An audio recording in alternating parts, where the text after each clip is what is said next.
All right. Hello, everyone. Today we are going to be producing a hand sewing basics sample. So we'll need some tools, some notions to complete this assignment.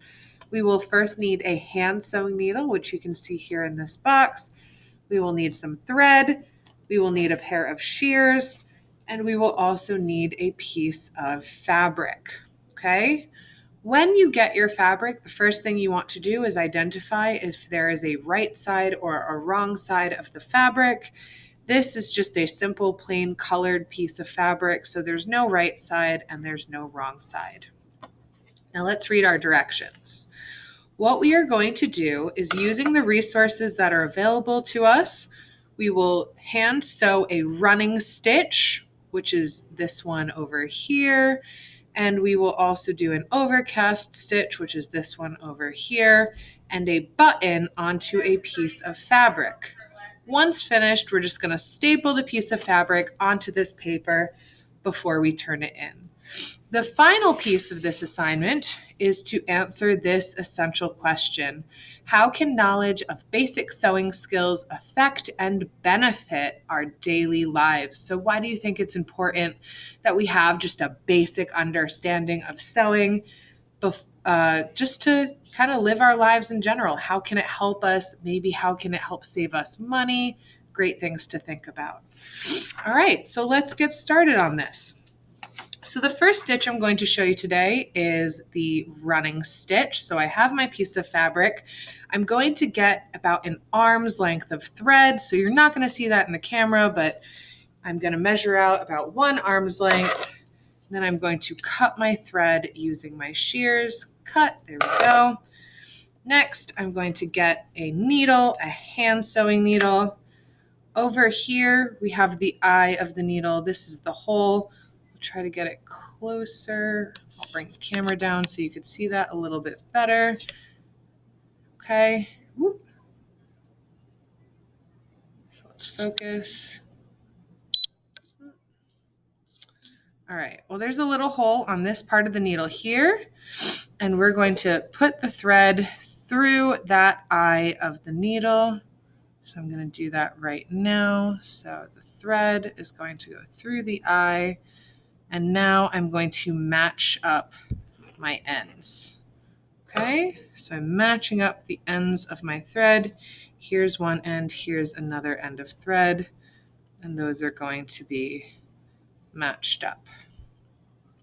I'm now going to put a knot into this thread.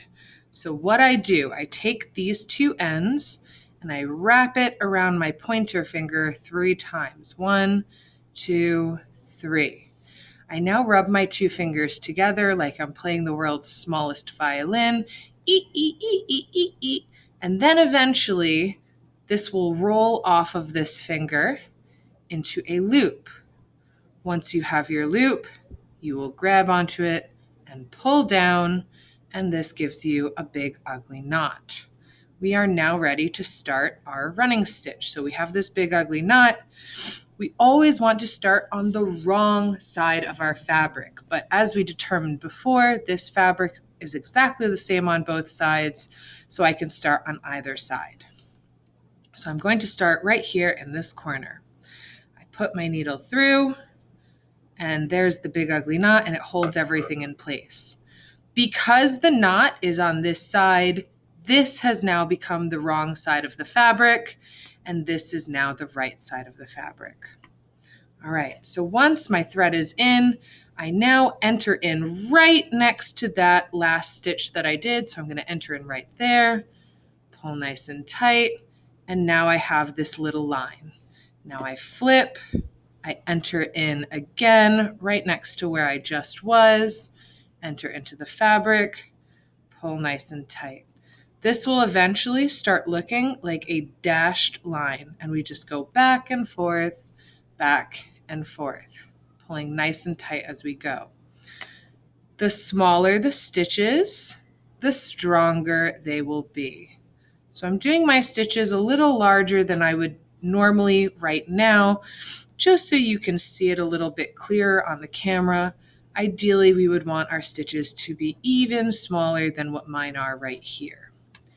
Now, as you get good at this, as you start getting faster, you're going to realize you can start going in, out, in, out, in, out, all in once. This is why this is called a running stitch. In, out, and then you could just pull nice and tight. And we were able to just put a few stitches in all in one go, just like that. Okay? So as you start getting faster, you can start to do the running stitch in this way. So I'm going to finish up in this way.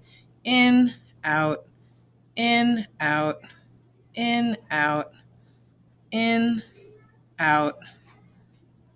So I just crinkle the fabric and I pull through. You might find that your thread gets knotted every once in a while. Just kind of move your thread around and pull. Make sure both strands are pulled all the way nice and tight. Okay? And flatten out your fabric. So I'm just going to finish to the edge. In, out, in, out, in, out, in, out, in, out. We're almost at the end now. Pull nice and tight. Just a couple more stitches to go, and I'll be ready to anchor off. So here we go. In, out, in, out. All right, perfect. So my row of stitching is now complete. I don't want to just cut here. If I just cut, then I'm going to lose all of my stitching. So what I need to do is anchor off. We're going to throw some knots into the fabric. So I take my needle and I go just under this last stitch here. I pull the needle through, and then I'm going to stick the needle through this loop and pull nice and tight. So now we've just knotted right into the fabric. Another way to do this is to put the needle through, wrap the thread around the needle, and then pull nice and tight. That is another way to throw the knot in. I'll show you that one more time. You go through, okay, but before the needle comes all the way through, we take the thread and we wrap it around and we pull all the way through. All right, so now we've just put our 3 knots in there, and it's time for us to cut our ends. So nice and carefully cut those ends. At this point, I'm ready to do my running stitch, but I'm not sure if I have quite enough thread, so I'm going to re-thread my needle before I actually begin. So I take my thread, I'm going to grab another arm's length of thread, cut,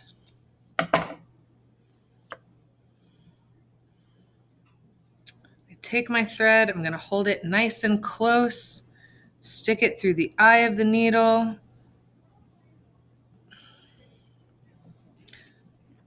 match up my ends of my thread. Big ugly knot time again. I take my thread, wrap it around my finger once, twice, 3 times, roll it off my finger, rub my fingers together like I'm playing the world's smallest violin. Here's my loop, pull the loop down, big ugly knot. Okay? So these two knots are on the wrong side of the fabric. When I look at it on this side, nice pretty straight line. I don't see any of those ugly knots. So when I start my overcast stitch, I want to start on this side as well. So I insert my needle in, and there's my big ugly knot on this side. Now the difference between the overcast stitch and the running stitch is for the overcast stitch, I always go in the exact same side. So instead of flipping the fabric over, we keep it right where it is. So I take my needle and I enter into the fabric right next to this stitch here. And I pull nice and tight, okay? And what's going to happen is this is going to start looking like the edge of a spiral notebook, okay? So you're gonna have to be careful. Your thread can get a little bit tangled with this one, but these are the stitches that we're going to use to close our pillow. So this is definitely one that we want to practice. So we come up and over, pull it through the fabric, pull nice and tight. up and over, go through the fabric, pull it nice and tight. Okay, and if your loops kind of go around the side, just place the thread where you need it to be. We just loop, loop, loop, all the way down. And just like with the running stitch, I'm doing these stitches a little larger than they will be, especially for your pillow. The smaller the stitches, the stronger they will be. But for the sake of you guys being able to see this on the camera, I'm doing these a little bit larger. Okay. So I'm actually going to anchor off right here just because this is a demo. But for your assignment, you're going to want to go all the way down to the edge, all the way down to the edge. Okay. So just like with the running stitch, it's now time to anchor off. Again, assuming that I was all the way down here. So when we anchor, it's the exact same way. We go right underneath our last stitch, okay? And we pull nice and tight. Here we go. Go underneath the last stitch, through the loop, pull nice and tight. Under the last stitch, through the loop, pull nice and tight. So now that's all anchored off there. When I look at this, one side should look like a spiraled notebook. So we see that right over here. And on the other side, we should see a nice dotted line. We see that right over there. The last thing we want to do is learn how to sew on a button. This has a limit for recording for 15 minutes, so I'm going to make a second video for how to sew on a button. But this is how we do the running stitch and the overcast stitch. I really hope that was helpful.